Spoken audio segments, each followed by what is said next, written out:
समस्त तिहिड़ीवासी को मोर राष्ट्रीय एकता दिवस अभिनंदन और स्वागत।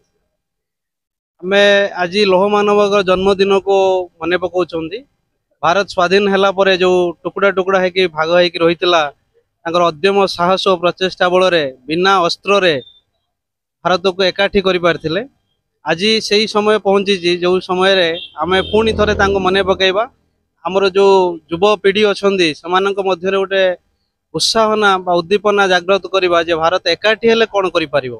आज आम विश्वर चतुर्थ बृहत अर्थनीति भाव में उभा होती।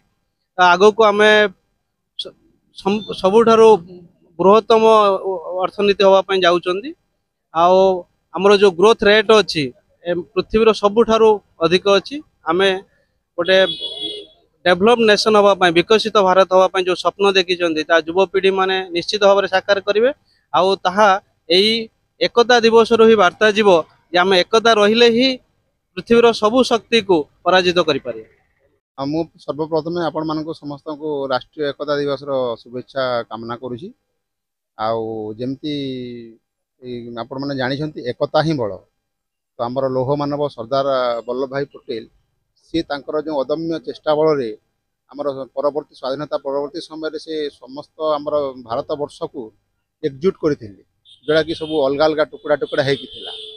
तो से मूल मंत्र गोटे देते कि आम भारतीय जदि समस्ते एकता होगी रहा एक होगी रहा एकता बजाय रखा ताहले आम देशर अग्रगति हे उन्नति हे। आई मंत्र को से समय गत 60-70 वर्ष पूर्व देखते। आम गणदौड़ जो करुच्ची गणदौड़ मध्यम आम यही पीढ़ी को आम यही संदेश देवाई चाहूँ कि एकता ही रही ही आम उन्नति हे।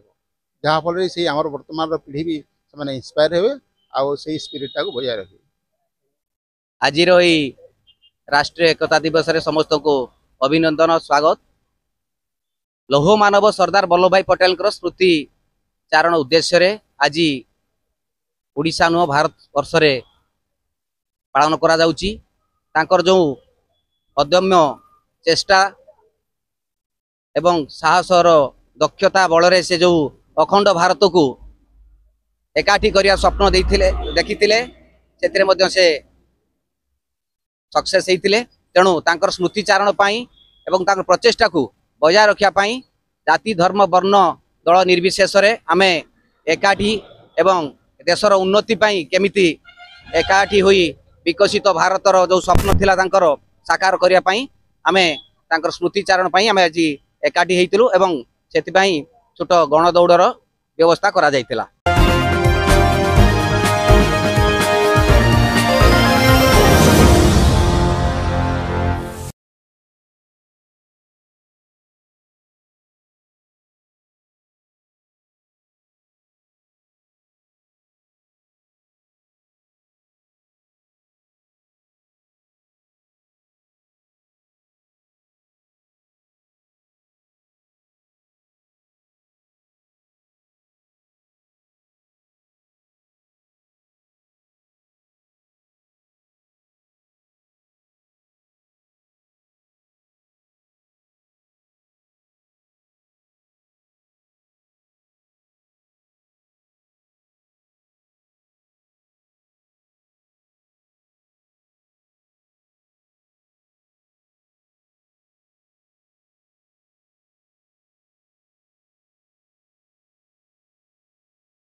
भद्रक जिल्लाରୁ सुब्रजित पाल रिपोर्ट ओडिशा 24 खबर।